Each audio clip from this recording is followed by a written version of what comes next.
슬기로운 라디오 생활 이번 시간은 감염병에 대해서 알아보겠습니다. 최근 독감 예방접종 시즌이죠. 독감 환자가 가장 많이 발생하는 겨울철 앞두고 각 의료기관마다 독감 예방접종 시행하고 있습니다. 오늘은요, 독감 관련해서 알아보겠습니다. 신상엽 KMI 한국의학연구소 수석 상임연구위원 오늘도 모셨습니다. 위원님 어서 오세요. 네, 안녕하세요. 예, 오늘 감염병의 주제는 독감입니다. 위원님도 독감에 걸린 적 있으세요? 예, 한두 번 걸린 적이 있습니다. 위원님도 걸리십니까? 접종을 해도 완벽하게 막아내지 못합니다. 근데 환자를 계속 보다 보면 사실 계속 위험에 노출되기 때문에 그렇군요. 마스크 쓰고 백신 맞아도 걸립니다. 예, 독감 증상은 기본적으로 독감에 걸리면 굉장히 심하죠. 일반 감기랑 어떻게 다릅니까? 독감과 감기는 이렇게 딱 단어로 표현하자 그러면 침습적이냐, 침습적이냐, 비침습적이냐 이렇게 나눌 수가 있어요. 너무 어려운데요? 그러니까 이제 그 독감을 일으키는 인플루엔자 바이러스는 그 바이러스라는 것 자체가 스스로 생존을 못하기 때문에 숙주, 뭐 이제 사람이죠. 사람의 세포, 특히 이제 호흡기 상피 세포 이런 데 들어가서 생존을 하거든요. 그냥 곱게 생존하고 나오면 좋겠는데 이 독감 바이러스는 그 상피 세포를 깹니다. 나오면서. 그리고 다른 세포에 들어가서 또 깹니다. 그래서 근데 이 과정이 굉장히 빨리 진행이 돼서 보통은 48시간 이내에 이 호흡기에 상기도 하기도에 있는 그런 점막 세포들이 다 망가지게 됩니다. 감기는 그렇지는 않고요.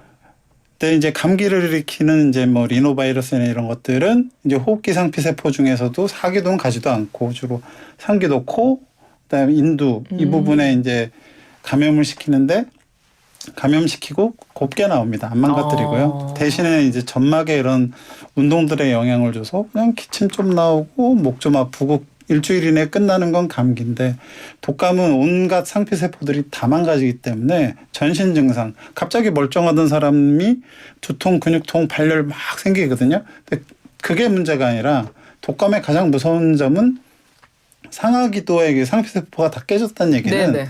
1차 방어벽이 다 무너졌다는 거예요. 그래서 독감 자체로 죽는 사람은 사실 거의 없는데 이 방어벽이 깨져서 이 방어벽 깨진 사이로 폐렴이 이 하기도로 들어가서 폐렴으로 세균성 폐렴으로 다 어르신들이 돌아가시거든요.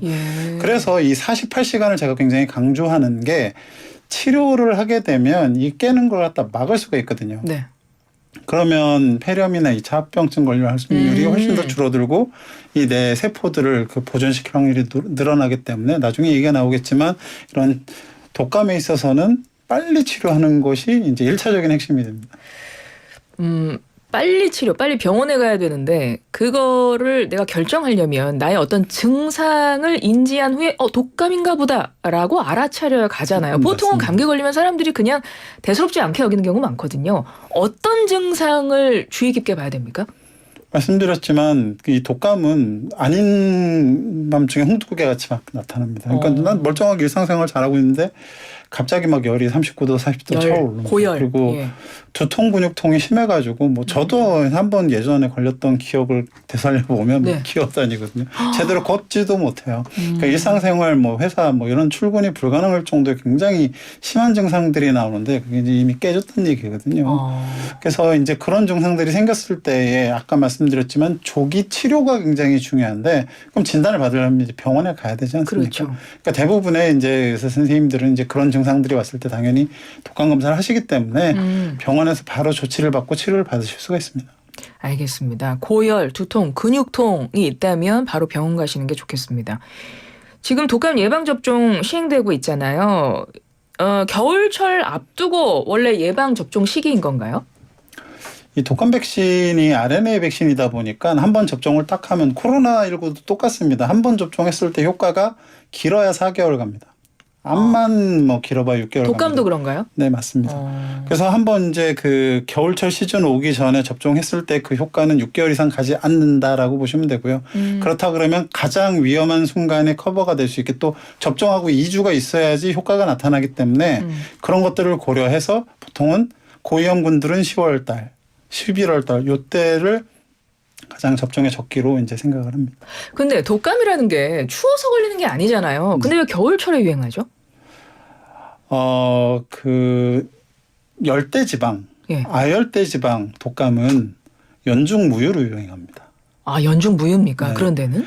근데 이제 이렇게 이제 뭐 호주나 뭐 이렇게 북미 우리나라 같이 이렇게 겨울철 여름철이 나누어지고 있는 나라에서는 그 고온 다습한 그런 여름에는 그 세균의 증식이 활발하기 때문에 주로 식중독 뭐 이런 그런 그 장염이 생깁니다. 근데 저온 건조한 환경에서는 바이러스 생존력이 굉장히 올라갑니다. 아, 저온 건조. 그래서 겨울철에는 이제 독감과 같은 호흡기 바이러스와 그다음에 노로바이러스와 같은 그 장 바이러스들이 유행을 하거든요. 노로바이러스는 그래서 그 위장 독감이라고도 불립니다. 네네. 그래서 이러한 환경적인 요인과 이런 것들이 같이 맞물려 가지고 유행을 하게 됩니다. 그렇군요. 저온 건조가 바이러스 생존력을 높이는 조건이기 때문에 아무래도 겨울철에 유행을 하는 것이고 그래서 겨울 오기 전에 가을에 맞으셔야 되는데요. 지금 독감 백신 시행되고 있습니다. 백신도 여러 가지 종류가 있더라고요. 뭐 어떤 차이가 있는 건가요? 옛날에는 이제 독감 백신 그러면 뭐 3가니, 4가니 뭐 이러면서 막 이렇게 이제 나눴었는데 지금은 다 4가입니다. 우리나라에 들어와 있는 백신들이. 그래서 어떤 백신을 맞으시든 간에 A형, B형 다 2개가 들어가 있는 4가 백신이기 때문에 그런 건 신경 쓰지 않으셔도 되는데 일부 이제 조금 신경 쓰셔야 되는 백신 한 3가지 종류가 있습니다. 하나가 뭐냐면 대부분의 일반 시민들은 그냥 그 시중에 있는 백신 아무거나 맞으셔도 아무 상관없습니다. 그런데 달걀 알레르기가 있는 분들이 있습니다. 보면 이제 예진표 보면 달걀 알레르기나 이런 게 있는지 적혀 있는 분들이 있는데 이게 심하신 분들은 이제 대부분의 이런 시중의 백신들이 달걀에서 바이러스를 키워갖고 만들기 때문에 이제 그런 건데 달걀에서 키우지 않고 세포 배양을 해서 만든 백신이 있습니다. 그런 백신이 실제로 지금 그 접종이 가능하기 때문에 그런 분들은 세포 배양 백신이 접종 가능한 곳을 가서 찾아서 맞으시면 될 것 같고요. 그리고 2023년 이제 대한감염학회에서 65세 이상 어르신들한테 사실 권고했던 그 좀 추가적으로 꼭 맞아라가 아니라 이제 권고하고 있는 게 그 고면역원성 백신을 좀 접종하는 걸 갖다가 권장을 하고 있습니다. 그건 뭔가요? 이거는 이제 어르신들은 같은 백신 접종을 해도 그 효과가 좀 떨어지고 잘 오래 유지가 되질 않아요. 그래서 고면역원성 백신 안에는 항원이 4배가 들어가 있습니다. 실제적으로 이게 예방 효과와 이런 합병증을 막는 효과가 상당히 좋다라고 알려져 있기 때문에 이게 지금 비보험이고 본인이 돈을 내셔야 됩니다. 그래서 그런 부분들은 있지만 진짜 고위험군들은 이런 고면역원성 백신을 맞으시는 것도 한 방법이고 또 하나 이제 유사하게 이제 그 면역 증강제가 들어가 있는 또 백신이 또 하나가 있습니다. 이 역시도 비보험이고 본인이 직접 내셔야 되긴 하는데 이 역시도 굉장히 좀 좋은 효과를 나타내기 때문에 어르신들이 독감에 걸렸을 때는 그 세균성 폐렴을 합병돼서 굉장히 위중해지는 경우가 정말 많거든요. 이제 그런 위험이 있는 분들한테서는 사실 그냥 시중 백신보다는 이런 고면역원성 백신이나 이런 면역 증강제가 들어가 있는 백신들을 접종하시는 것도 괜찮겠다라는 생각입니다. 고면역원성 백신. 고면역원성 백신이나 증강제가 들어가 있는 요거는 비보험이다. 지금 독감 백신 무료 접종하고 있잖아요. 맞습니다. 어르신들 뭐 생후 6개월에서 13세 어린이와 임신부 65세 이상 어르신 대상으로 독감 백신 무료 접종하고 있는데 이거는 그냥 일반 백신이겠군요. 네, 그렇습니다. 그러니까 좀 고위험군들은 지금 말씀하신 고면역원성 백신 좀 찾아보시는 게 좋겠고 달걀 알레르기 있는 분들 독감 백신 맞기 전에 병원에 반드시 본인의 그 체질 말씀하셔야 되겠네요. 중요할 것 같고요. 그리고 작년에 독감 한 번 걸렸다. 그러면 나 걸렸었는데 항체 생기지 않았을까? 이러고 안 맞으시는 분들은 어떻습니까? 뭐 말씀드렸지만 백신 유효기간, 그러니까 효과가 나타나는 기간이 6개월이고 계속 변종이 생기기 때문에 변이가 생기고 있기 때문에 사실 뭐 작년에 맞았던 백신은 뭐 별 효과가 지금은 없다라고 매년 맞아야 되네요. 예. 알겠습니다. 7451번님. 독감에 대해 알려주셔서 감사합니다. 독감도 종류가 다양하다던데 백신 맞았는데 그러니까 내가 백신을 맞았는데 내가 걸리는 백신이 그 독감 종류 아니면 어떡하나요? 뭐 종합 백신 같은 것도 있나요? 이렇게 질문하셨어요.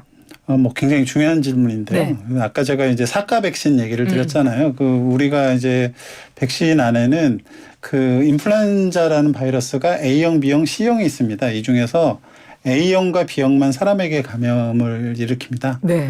근데 이제 그 A형에서도 이제 여러 이런 그 항원들이 있고 B형에서도 여러 항원들이 있을 수가 있는데 B형은 보통 이제 단일 항원이고 A형 같은 경우는 이제 여러 이제 특징을 좀 띠는 경우가 많거든요. 근데 이 중에서 A에서 2개, B에서 2개를 갖다가 그 유행하기 전에 전에 미리 이 백신을 만들어서 접종을 하자고 이렇게 정하거든요.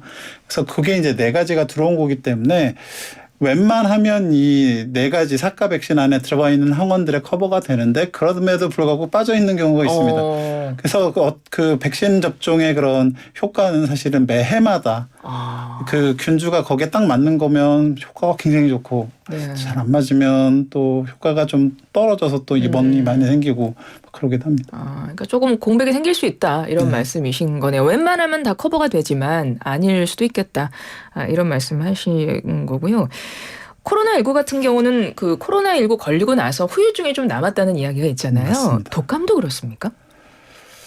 이런 게 있는 것 같아요. 롱 인플루엔자 이런 거는 들어보신 적이 없을 텐데, 롱 코비드라는 거는 조금 이제 들어보신 분들이 네네. 많을 것 같아요. 그러니까 이제 어떤 치료를 했는데, 완벽하게 회복을 하면 그 치료했었던 상황에서의 그 흉터 이런 정도만 남지만 어떤 감염병들은 치료가 끝나고 멀쩡해 보이는데 실제로 멀쩡하지 않은 경우가 있습니다. 그러니까 어떤 걸 생각하면 되냐면 가시가 박혔어요, 피부에. 네. 깨끗하게 뽑히게 되면 상처나 좀 나고 그렇고 나중에는 완벽해지지 그렇죠. 않습니까? 네. 근데 어떤 감염병들은 가시가 박혔는데 안에 뿌리가 안 뽑혀요. 겉으로 봐서는 몰라요. 근데 이 안에 남아있는 뿌리가 계속 염증 반응을 일으키고 문제 일으키고 여러 사건들을 일으키거든요. 이게 바로 지금 롱코비드거든요. 그러니까 이게 3개월이 지나도 이런저런 증상 생기고 코로나19 같은 경우는 인지저 IQ 떨어지고 전신에 무슨 여러 영향들을 주고 있거든요. 정신적인 영향들도 주고 있고. 근데 그런 기전들이 알고 봤더니 평생 갈 수도 있겠다라는 거예요. 근데 이 가시 박혀갖고 안 뽑히는 건 사실은 빈도가 많을수록 더 많이 이 기회들이 올라갈 거 아니에요. 그러니까 젊은 사람들이 나는 코로나19 잘 회복했어. 거기서 끝나는 게 아니라 계속 반복해서 감염이 될수록 이 롱코비드라는 만성 후유증 합병증이 생길 가능성이 높아지고 실제적으로 그 연구 결과로도 높아지고 있거든요. 독감은 다행히 롱 인플루엔자가 없습니다. 그런데 코로나19 같은 경우는 뿌리가 남는 이런 그 현상들이 남아있기 때문에 가급적이면 걸리지 않는 게 도움이 되겠다고 생각합니다. 알겠습니다. 독감으로 인해서 사망하는 사례가 있죠. 네, 많습니다. 많습니까? 네, 많습니다. 독감으로는 왜 사망하는, 아까 말했던 그 방어벽이 다 무너졌기 때문에 사망으로 가는 거예요? 네, 맞습니다. 독감 바이러스가 막 전신으로 퍼져가지고 무슨 폐렴을 일으키고 사망하는 경우는 사실 저는 전문가지만 거의 못 봤습니다. 그러니까 독감 바이러스가 사망의 원인은 아닌 거고. 그러니까 원인이 될 수 있지만 실제적으로는 이제 원인을 만드는 유발인자가 되는 거죠. 하는 거죠. 그래서 그 호흡기에 있는 그런 세포벽들을 다 깨버리니까 결국 그 세균이나 이런 것들이 폐에 들어가게 되면 일단 세균이 폐렴을 일으키게 되면 어르신들 같은 경우는 그렇죠. 그 뒤를 어떻게 정말로 치료가 완벽하게 된다고 보장을 할 수가 없기 때문에 바이러스는 대부분은 빨리 1, 2주 이내에 우리 몸에서 거의 다 제거됩니다. 독감 같은 경우. 그렇지만 그로 망가진 우리 몸의 호흡기나 이런 부분들이 회복이 되지 않고 다른 감염에 이제 나타날 수가 있기 때문에 어르신들은 사실 제때 이 독감 백신을 맞아주시는 게 좋습니다. 그렇군요. 일단 독감에 걸렸으면 빨리 치료하시는 게 좋고 그 방어벽 다 무너지기 전에 가장 좋은 건 예방하는 게 가장 좋습니다. 그래서 우리 독감 백신 이야기하고 있는 건데 근데 백신 접종한 이후에 그 부작용으로 사망한 사례는 없나요? 글쎄 그 독감 백신 같은 경우는 전 세계에서 가장 많은 사람들이 매년 맞는 백신이기 때문에 효과와 안전성에 대해서는 사실 어느 정도 입증이 되어 있습니다. 근데 이제 독감 백신을 맞고도 접종 이후 30분 이내에 아나필락시스 같은 이런 심한 면역 알레르기 반응이 생기거나 아니면 접종 이후 수주가 지난 다음에 길랭발의 증후군 이런 신경학적 합병증이 나오는 그런 경우가 있습니다. 그런 경우는 사실 좀 위중할 수도 있죠. 근데 대부분 그런 거를 제외한다라고 한다 그러면 독감 백신 자체에 그렇게 큰 위험성을 내포하는 경우는 거의 없기 때문에 알려져 예. 있기 때문에 그런 부분은 좀 안심하고 마셔도 될 것 같습니다. 네, 3106번님 달걀에서 백신을 키운다니 정보 정말 놀랍네요. 달걀 알레르기 있으신 분들 그래서 체질 확인하셔야 되고 그런 분들은 아까 세포배양 백신 있다고 하셨어요. 2280번님 백신 맞고 항체 형성되려면 시간이 걸린다던데 언제쯤 유행 절정되려나요? 항체 형성 얼마 만에 되나요? 기본적으로 이제 이런 RNA 백신들은 접종 맞고 2주 정도는 지나야 어느 정도의 방어력을 가질 수가 있거든요. 그렇기 때문에 유행할 때 바로 맞는 것보다는 그거보다 좀 미리 맞는 게 좋은데 사실 지금의 이제 독감이나 코로나19 같은 유행들이 이렇게 좀 계절성보다는 좀 말 그대로의 유행성을 가지고 언제 나타날지 모르는 그런 현상들이 네. 벌어지고 있기 때문에 그럼에도 불구하고 바이러스가 겨울에 잘 살아남기 때문에 지금 시기에 맞는 게 좋을 것 같습니다. 이거 2672번님 지병이 있어서 백신은 가능하면 안 맞는데 맞는 게 좋을까요? 질문하셨어요. 짧게. 글쎄요, 뭐 백신은 말 그대로 몸의 면역력을 형성을 하는 거지 않습니까? 네. 결국은 이제 병원체에서 멀어져야지 예방이 되는 겁니다. 그 예방이 멀어진다는 걸 갖다가 거리두기라고 표현을 하는데 거리두기에 두 가지가 있습니다. 하나는 사회적 거리두기라고 해서 무슨 뭐 휴교도 하고 뭐 이렇게 좀 격리도 시키고 하지만 네네. 그런 게 이제 사회적 거리두기고요. 개인적 거리두기가 있는데 이게 세 가지입니다. 10초요. 하나는 마스크 착용, 손 씻기, 그다음 백신 접종. 손에 묻어 있는 거는 손 씻기로 제거하고 외부에서 들어오는 건 마스크로 막고 그럼에도 우리 몸에 들어오는 걸 백신으로 면역으로 막는 거거든요. 예. 그러니까 이 면역이 꼭 필요한 분들에게 이제 백신 접종을 하는 거고 다 하셔야 되는 건 아니고 그러니까 각 사람마다 필요한 백신들을 좀 의사 선생님과 상의 후 맞으시면 될 것 같습니다. 알겠습니다. 지금까지 신상엽 KMI 한국의학연구소 수석 상임연구위원이었습니다. 고맙습니다. 네, 고맙습니다.